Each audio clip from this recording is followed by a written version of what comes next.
the studio with me today is Mr. Tilewa Adebajo. He's CEO of CFG Advisory. He's also an economic policy analyst. Thank you very much for joining me in the studio. Thank you very much. All right, so in terms of the 2019 budget, how well do you think this reflects our current economic situation in the country? Well, unfortunately, the 2019 budget has gone off to a false start. The base and the benchmark price which they have used for the oil price is actually no longer relevant.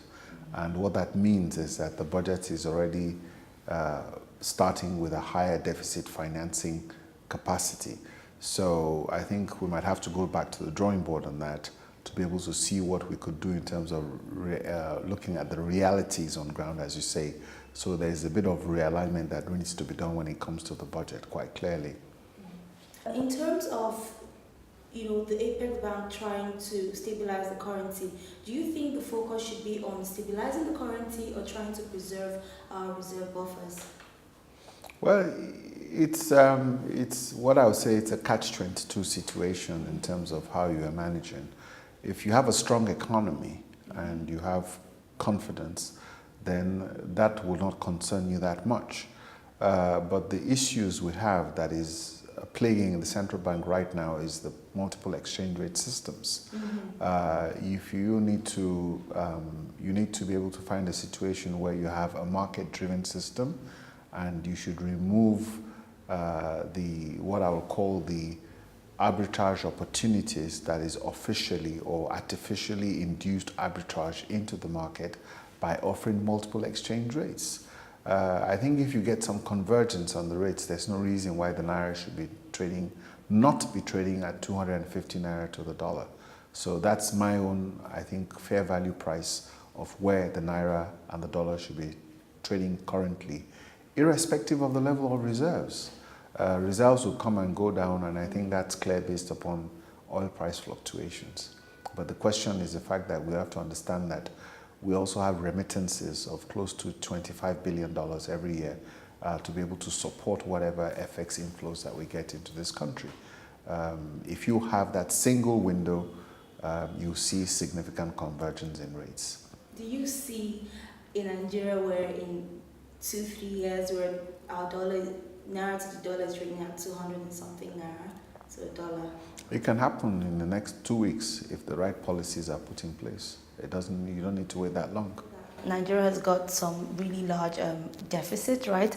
But do you think the country also has structural plans to, reduce this deficit?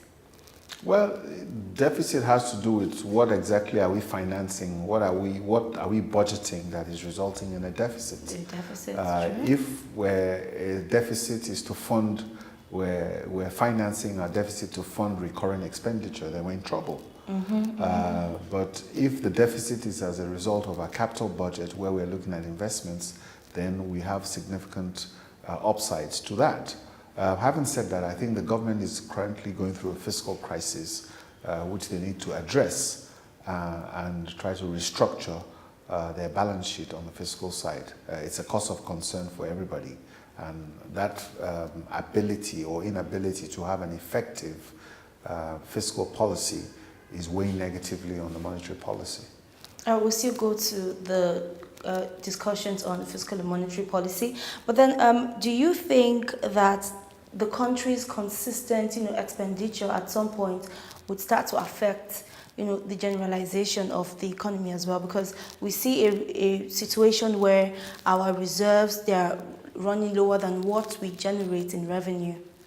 Like I said, I'm not too focused on reserves. I'm focused on economic growth, the right economic conditions. If you have proper economic policies in place, if you have the right exchange rate mechanisms, the issues of reserves and all that will sort itself out. Having said that, I think going forward, what is important is for us to be able to drive growth in the economy. Our economy is only growing at less than maybe 1.8%.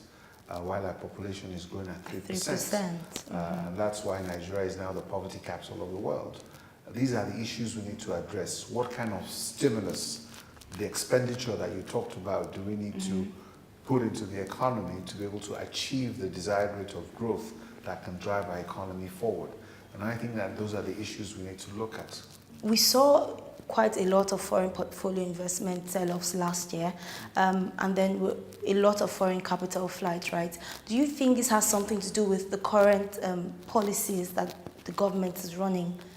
Well, policy is on one thing, but most important thing is elections.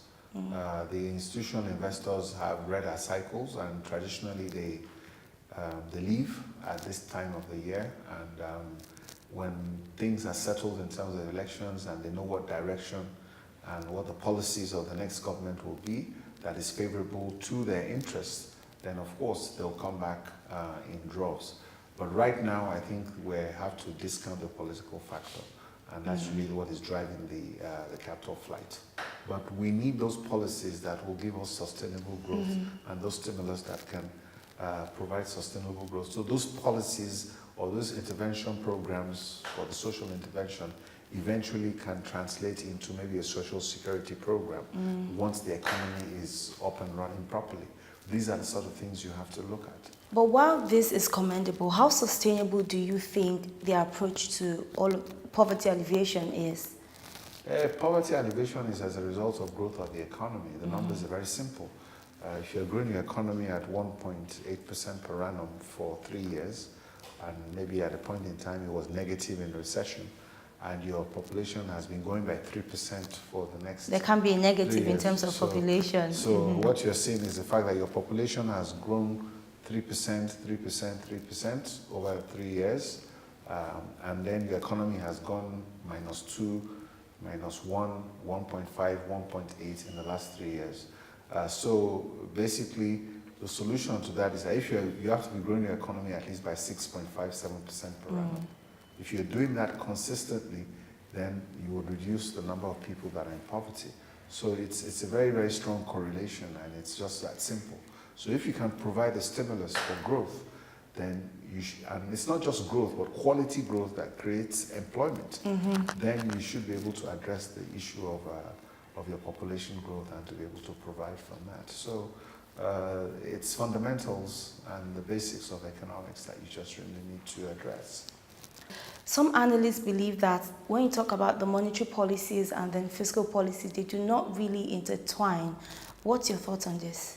Yeah, well, currently the monetary policy and the fiscal policy is not in alignment.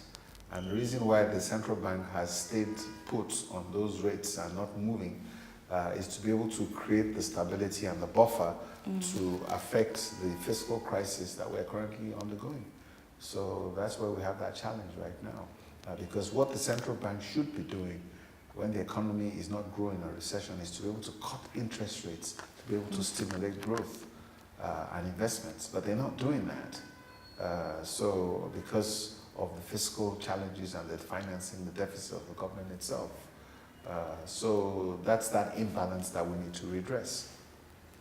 And what exactly are the risks involved in a situation like this if it is not resolved? Well, the risk involved is the fact that by piling up more debt, you're paying more in terms of your interest repayments. It might be good for the investors who are putting money into treasury bills at 19%, but in terms of creating value, creating growth, creating opportunities, it's very difficult. It's also a disincentive to the banks to lend, because it's easier for the banks to take the deposits and also invest in treasury bills by lending to the government and crowding out private sector credit to the detriment of the economy. So you have a situation whereby your debt profile has increased and the amount of revenues that you're using to service your debt is now up to 60%. So by the time you're using 60% of your revenues to service your debt, that is not sustainable in the long term. So those are those issues that we also need to redress in terms of financing the deficits and the debt profile and of course the fiscal imbalance that we're experiencing at the moment. So we need to redress that very urgently and put in the right policies to put in the corrective mechanisms to return what I'll say to some level of stability or equilibrium. All right, and then let's talk a bit about the government and then its collaboration with the private sector. How essential is this in terms of, economic growth? And then we're talking about industrialization, and things around it? Okay, a government that's in fiscal, facing fiscal challenges clearly does not have the finances to be able to put in the projects. So what the government needs to do, I think, is to take a look at their privatization program through the Bureau of Public Enterprise. They need to regenerate interest in there, and also their concessioning program through the ICRC, the Infrastructure Regulatory Commission, to see how we can attract in a very open and transparent way private capital to be able to get into concessionings and privatization of some of these government assets, and to be able to bring in money to be able to help what the government has, or to add to what the government has, to be able to increase the level of development. So I think that's another area whereby you need to bring in capital. There's a lot of private portfolio investment that goes into the stock market, but you'll appreciate that that kind of funding, it's very temporary in nature. And depending on the market conditions, that kind of money tends to go away. Makes them run away. So we're looking at the foreign direct investments that is here to stay over a longer period, and that type of money tends to go into concessioning or into privatization, especially in the infrastructure space. Then sometimes some private sector individuals complain that the ease of doing business is quite daunting in the country. What's your thoughts on this? Well, like it's if you talk to any entrepreneur, not even anybody, not to talk about foreign investors, talk to Nigerian entrepreneurs to see what sort of challenges they have and how you need to overcome. Excuse me. The way the local governments harass you, multiple taxes, while you're just trying to, it's not a very conducive environment to be able to be an entrepreneur. So a lot of all these issues have been addressed. As you know, you can register a company now much easier. And as long as we begin to remove all these barriers, and I think it's something that the government has actually recognized, and they've actually done quite a lot of work. And I think they're beginning to see the benefits of that work. And it's also important that they carry the state governments along to be able to make sure that things are a lot easier in some of these states. And we are seeing a lot of states coming up on the ease of business ranking. Ease of doing business. And I think by the time we begin to publish this data and create some sort of competition among all the Nigerian states, people now realize that it's easy to do business in here and that. And commercial city of Lagos, where you have the population and the market, ranks pretty low on the ranking of all the states, where you have states like Kaduna State topping the list, and Ogun State coming like 4th or 5th. So a lot of work needs to be done in that area, and we need to sensitize people, especially at the local government level, that they shouldn't be